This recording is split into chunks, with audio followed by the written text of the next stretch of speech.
Ак ийилбейт да, сынбайт да. Курсан Асанов сот залынан чыгарылды. 75-чилер каты боюнча сот уланууда. Жасалган кылмышка президентти колдойбуз деп биринчи болуп, колдогондон кийин ушундай камакта отургандарга бул мен түшүнгөм дагы түшүнбөйм дагы. Ак ийилбейт да, сынбайт да. Кыргыз Республикасынын президенти Абдулкадыров үчүн урматтуу садыр жапары. Ар бир адамдын, жарандын укуктарын, жананын эркиндиктерин кепили болсо мында. Ал эми сиз урматтуу төрага кылуучу бүгүнкү отурда, урматтуу сот.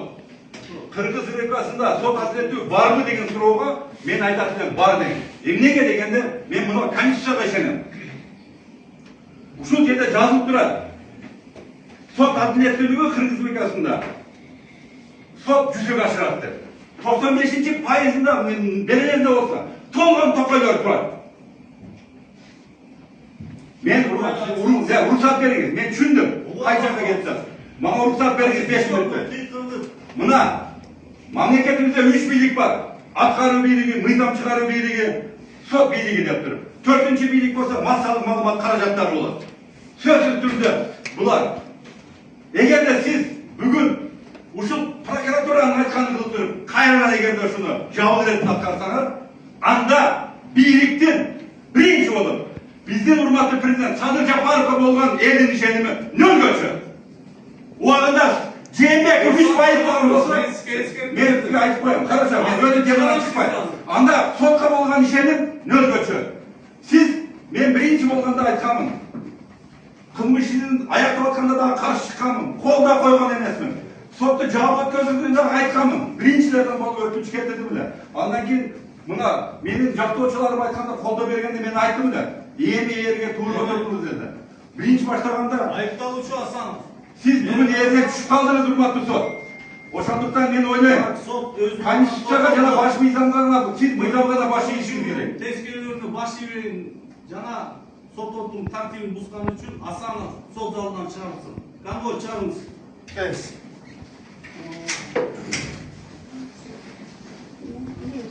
Биз жаратканды алдай албайбыз, бири-бирибизди алдайбыз. 75-чилер каты Камчыбек Ташиев сотко келди. Камчыбек Кыдышевич, мо сот боюнча айтпасаңыз да, мо Кыргыз нефтегаз мо Шайыр мырза боюнча айтып бербейсизби? Кандай дейсиз ошол? Туура болду, эмне болду? Иә.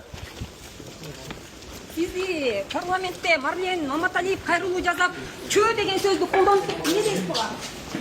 Иә.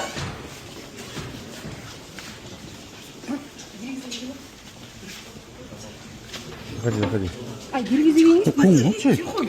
Болду чо мен? Качпайсыңбы? Качпайсыңарбы? Биз кирип кетеличи. Жок, кирелик да биз. Турсуңар, эмне турасыңар? А эмне журналисттер? Эмне киргизбей турсуңар? Турсуңар.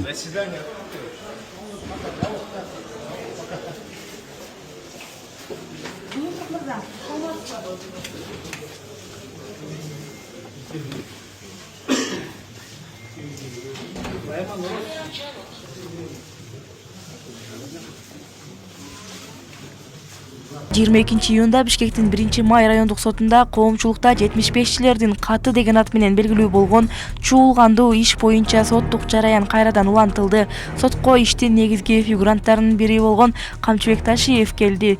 Бирок ал сот имаратына кирип баратып, журналисттердин суроолоруна жооп берүүдөн дагы деле баш тарткан. Бул иш боюнча жалпысынан 8 адам айыпталууда. Алардын арасында мурдагы УКМК башчысы Ташиев, Жогорку Кеңештин мурдагы төрагасы Нурланбек Тургунбек уулу жана мурдагы башкы прокурор Курманкул Зулушев бар. Тергөөнүн маалыматына ылайык аларга бийликти күч менен басып алууга даярдануу жана кызмат абалынан кыянаттык менен пайдалануу беренелери боюнча айып коюлууда. Мындан тышкары иштин алкагында саясатчы Бекболот Талгарбеков, мурдагы Ички иштер министрлигинин орун басары Курсан Асанов, ошондой эле Эмирбек Узакбаев. Москва шаарында жашап жана эмгектенесизби? Медициналык кызматтар керек, бирок алар сизге кымбат жана сапатсыз сезилет. Умбем клиникалар тармагы сиздерге өз кызматтарын сунуштайт. Бүгүнкү күндүн талабына жооп берген заманбап жабдыктар менен кесипкөй дарыгерлер сиздерди күтөт. Бизде сиз стоматолог, тиш дарылоонун бардык түрлөрү, уролог, невролог, лор, терапевт, хирург, окулист, педиатр, УЗИ жана башка дарыгерлердин кеңешин алып дарылануу мүмкүнчүлүгү бар. Умбем клиникалар тармагы бул жогорку сапаттагы медициналык жабдыктар менен камсыз болгон профессионал дарыгерлер. Сиздердин ыңгайлуулук үчүн Умбем клиникаларынын Москва шаары боюнча 3 медициналык борбору иштейт. Өзүңүзгө ыңгайлуу даректи тандап медициналык кызмат алсаңыз болот. Ушул ай ичи бизге келип төмөндөгү кызматтарга арзандатуу менен медициналык кызмат алыңыздар. Ден соолугуңузга кам көрүүнү эртеңкиге калтырбаңыз. Умбем клиник Москва. Алык Карашаев жана Курманбек Тыйканбаев айыпталуучу катары өтүп жатышат. Алардын айрымдары учурда тергөө абагында кармалууда. 75-чилердин каты деп аталган окуя ушул жылдын башында 75 саясатчы жана коомдук ишмерлердин атынан өлкө жетекчилигине кайрылуу жарыялангандан кийин башталган. Ал кайрылуу өлкөдөгү саясий процесстерге олуттуу таасир тийгизип, бийликтеги жогорку деңгээлдеги кадрдык өзгөрүүлөргө жана бир катар кылмыш иштеринин козголушуна алып келген. Тергөө органдары каттын даярдалышы жана анын айланасындагы аракеттер конституциялык түзүлүшкө коркунуч жараткан деп эсептешсе, айыпталуучулар күнөөлөрүн четке кагып келишет. Алгач бул иш жашыруун деген макам менен каралып, сот отурумдары жабык өткөн. Кийин жактоочулардын өтүнүчтөрүнүн негизинде сот жараянынын айрым бөлүктөрү ачык өткөрүлө баштады. Акыркы отурумдарга журналисттердин катышуусуна жана видео тартууга чектелген түрдө уруксат берилген. өзүм кол койгом. Маани маңызын билип анан кол койдуңуз беле? Ал жерде маани маңызында эч кандай деле мындай бир четтен чыккан иштер жок. Жок, ошол президентти мисалга, президентти өзүн колдоп койгонсузбу же Ташиев тараптан болгонбу? Кандай болгон? Сизге ким чалган? Кандай болду эле? Кандай шартта болгон? Президентти колдоо иретинде койгон. Туруп эле жооп бериңизчи. Президентти колдоо иретинде, эгерде жогору жактан чукул шайлоо өткөрөлү деп калса, анда колдоп берели деген эле ниет менен кол коюлган. Бирок каттын маани маңызы ичи такыр башка экен деп Жок, ал атышпайбы? жерде жок. Ал жерде мындай эле. Катта республикадагы жетишкендиктер жазылган. Анан кийин бир аз кемчиликтер көрсөтүлгөн. Анан кийин ушу бул президенттик мөөнөт, президенттик шайлоо боюнча коомдо өйдүлдүй пикирлер көп айтылып кетти. Ошолорго чекит коюп, мындан ары туруктуу өнүгүү үчүн мөөнөттөн мурда шайлоо өткөрүү зарылчылык айтылган, башка эчтеке жок. Кемчилдик деп эмне айтылган? Кемчилдиги жөнүндө. Кемчилдиктер эми миграция маселеси, тышкы карыз маселелери ошондойлор бар. Анан кийин ошол эки жанагы 75 киши чогулганда Ташиев мырза да ошол жака барганы анык беле, бир чайканадан чай ичишкен турбайбы? Жок, аны билбейт экенмин. Сизге ким чалды негизи? Кат боюнча ким чалды? Ким өтүндү? Турдубек Мамбетов чалган, жолугуп катты көрсөттү, кол коюп берди. Негизи бул ошол кат боюнча ушундай иш козгоп, ушуга чейин алып келгенге бир жагдай бар болчу деп эсептейсизби? Билбейт экенмин ошону үчүн. Анткени азыр элдин да башы, менин деле башым маң болуп турат да. Ошо башым маң болгондон кече Фейсбукка деле жаздым. Чынын айтканда баягы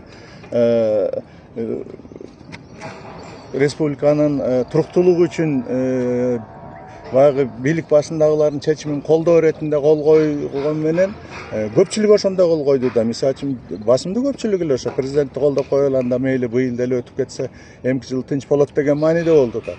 Анан азыр абал такыр тескери болуп атпайбы? Анан бул жерде кандай эмне болду, эми соттун жыйынтыгы менен эле билбесек. Жогорку кеңештин төрагасы айтып бергенден кийин сиз кандай оюңуз? Ошону кече Фейсбукка жаздым. Ал ичимди толгоп аябай кыжалат кылды. Анткени баягы орусча айтканда темный использованный кишилердей болуп калдык да бизчи.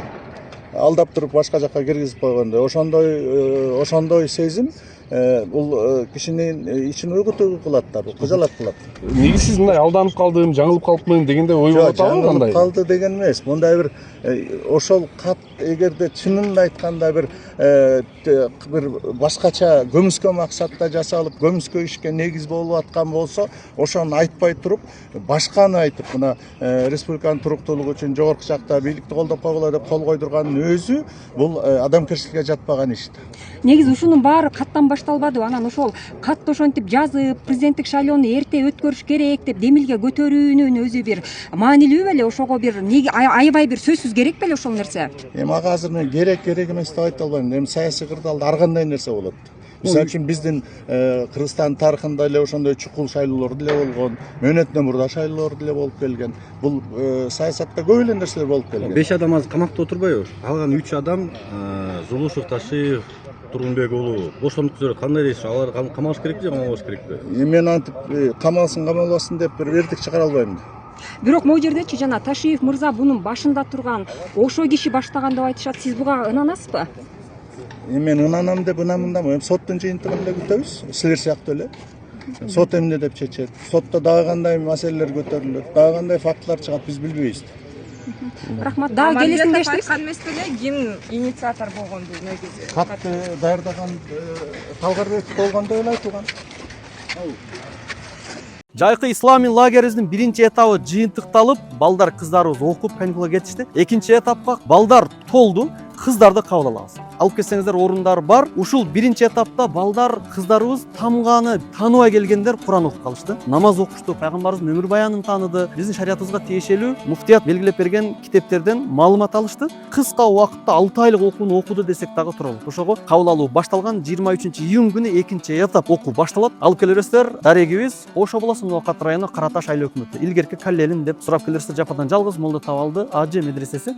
Балдар үчүн, кыздар үчүн мугалимдер өзүнчө жатакана окуу жайы бар, ойной турган аянтчалар бар. Ичинде оюн зоок, кара койго, жайлоого экскурсиялардан бери жана 4 мал тамагы менен уюштурулган түнү күнү жанында карап жаткан мугалимдер бар. Балдарыңыздарга гыжылат болбосун алып келерсиздер. Биринчи этапты аябай ийгиликтүү аяктадык. Насип кылган болсо, кийинки этаптарда окуу ушундай эле кетет. Ата-энелер ыраазы болгон абалда, балдар кыздарыбыз курсан болгон абалда окуду. Билимге сарптаңыздар, эч качан өкүнбөйсүздөр. Бул билим адамдын өзүнө кала турган чоң байлык.